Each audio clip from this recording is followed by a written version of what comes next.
สบายดีเด้อพี่น้องทักทายสบายดีพี่น้องสิ้นปีแล้วปีใหม่แล้วเด้อสบายดีปีใหม่เด้อมื้อนี้น้องไม้ไปกินดองเนาะจ้ะพี่น้องไปงานแต่งค่ะนะน้องไม้ก็หากมาแต่งานแต่งพี่น้องกะบ้านใกล้นี่แหละข้างเฮือนกันนี่แหละพี่น้องมาไปกินแกวกินดองแล้วเขาก็สิมาเลาะสวนพักกันจ้ะพี่น้องว่าในก็บ่ได้โฮสพี่น้องไม่ใหญ่ก็บ่ได้อยู่ไม่ใหญ่ยังบ่ได้มา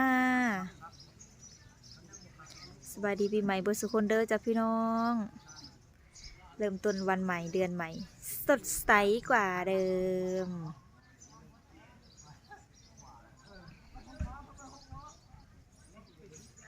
เสียงอันอยู่เพื่อนดองเซลพี่น้องเมื่อคืนนี่โอ้ยบ่จักเสียงตู่อันเขากินข้าวดาวบ่จักเสียงตู่อยู่เพื่อนดองพี่น้อง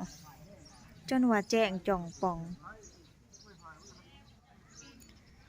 น้องไม้ก็บ่ได้ไปกินน้ำข้าวดอกซุมร้านกินปีใหม่เขามาเอิ้นก็บ่ได้ไปพี่น้องยิบเสื้อผ้าจนอันจักทุ่มวะ4 ทุ่มก็4 ทุ่มแต่แน่นอนเมื่อคืนนี้แต่ว่าบ่ได้กินปีใหม่น้ำเขายิบผ้าพี่น้องยิบผ้าสินเพราะว่าลูกค้าอยากใส่อันงานดองงานด่วนก็เลยเล่งมือเพราะว่ามีแต่ไปสร้างกะริสุอยู่พี่น้องมื้อนี้ก็สวายแล้วบ่ได้โฮดอีกแล้วพักนี่พี่น้อง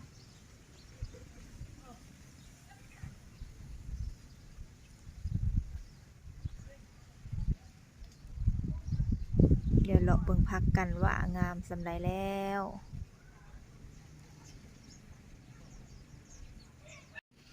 อันนี้สิเป็นผักชีจ้ะพี่น้องเอามันคือหยงจังสิวะมียังมาเห็ดนี่นะพี่น้องเป็นไก่เขาบ่โหดน้ำใส่แห้งเลยมันอันนะคือนอนยังบ่ตื่นบ่เมาเสียงตู่ปีใหม่เบิดคืนบ่เนาะพี่น้องผักชีคือเป็นจังสิมันคือเป็นยองจังสิ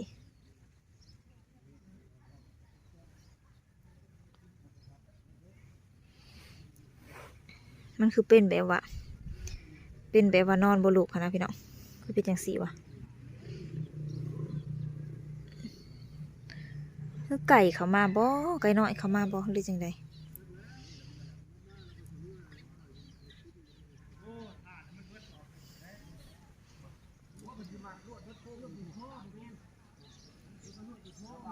กระเทียมใหญ่แล้วพอใส่ฝุ่นนี่เลยนี่นะพี่น้องสะออนแต่อันนี้แหละงามแทะงามหวานเนี่ยสะออนแต่สลัดกรอบนี่พี่น้องสะพายว่างามแต่นี่น้องไม้จูดขี้แกะมาใส่แห้งงามพี่น้องเขาจูดขี้แกะแล้วเขาหมอดเอาดิเขาน้ำหมอดเอา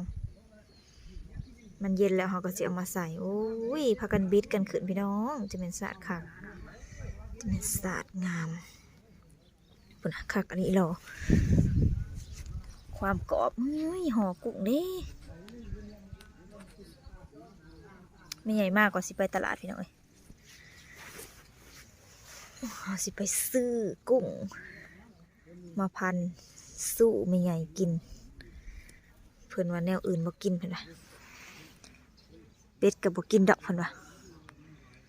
เพราะว่าเป็ดเรามีหลายตัวบ่อึดพี่น้องเพิ่นเลี้ยงเองเพราะว่ากินตลอดก็เลยบ่อยากเพิ่นว่าอยากกินกุ้งเพิ่นว่าน้องไม้ก็เลยมื้อนี้แหละเพิ่นมาแต่สวรรค์พี่น้อง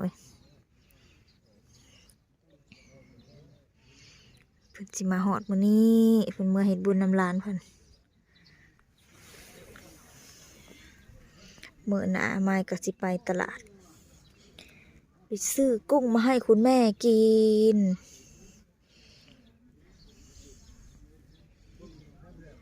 เป็นหมึกเป็นอันนั้นเราบอกกินพี่น้องไม่ใหญ่แม่น้องไม้เราบอกกินได้ อันกุ้งเรากินอยู่แล้วอะเป็ดไก่กับบ่อยากเราอะเนื้อหมูเนื้องัวกับบ่อยากเราอะผิดความดันเราอะ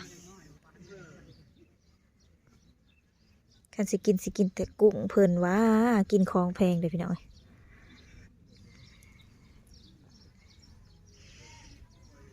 กุ้งอยู่บ้านน้องไม้นะโลละ280 300ปลายก็มีพี่น้อยแต่ว่าคุณแม่อยากเราก็จะจัดให้เพิ่นมามื้อนี้แหละพอดีว่าพักเข้ากันใหญ่นะพี่น้องพอดีพักเข้าใหญ่เฮาก็สิมาห่อกุ้งกันเลยสะออนพักงามแดดเลยเริ่มแดด พอไทยไต่แล้วพี่น้องเริ่มแดดแล้วเพราะว่าโอ้ยคือจังบ่ได้อันผัวไทยไต่เพราะคือว่าเว้าลงไปไทยไต่เนาะพี่น้องเริ่มแดดแล้วเริ่มแดดแก่แล้ว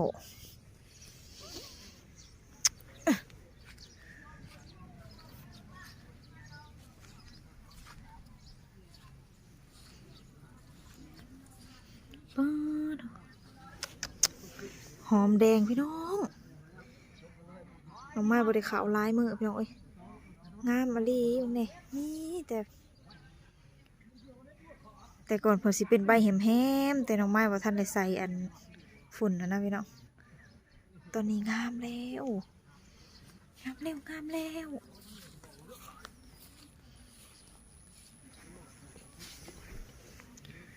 บัดขวาดเอาหัวนี่แหละพี่น้องเอ้ย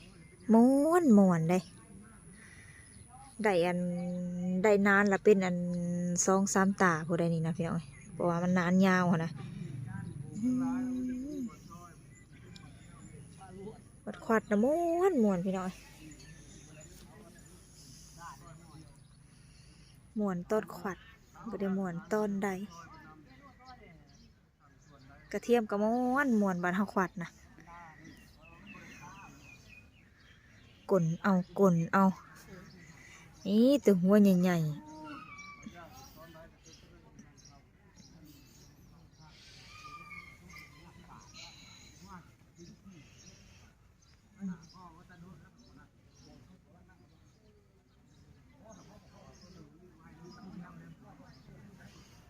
ออกแต่หัวแต่ส่วนเฮาก็สิไปเข้าจักอีกคือเก่าพี่น้องเอ้ยคือเก่าคือเดิมว่างจากงานร้องเพลงแล้วเฮาก็สิเย็บผ้าสินลูกค้าก็ถามหลายปานใดเด้สิได้นงว่าซั่นมือได้สร้างสิว่างพี่น้องเอ้ย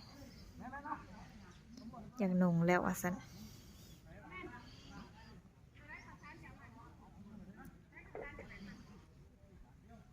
โอเคเลยจ้ะพี่น้องมาเฮานี้ก็น้องไม้ขอจบคลิปไปสำนี้สักก่อนเด้อพี่น้องพอกันใหม่คลิปหน้าสบายดีเด้อ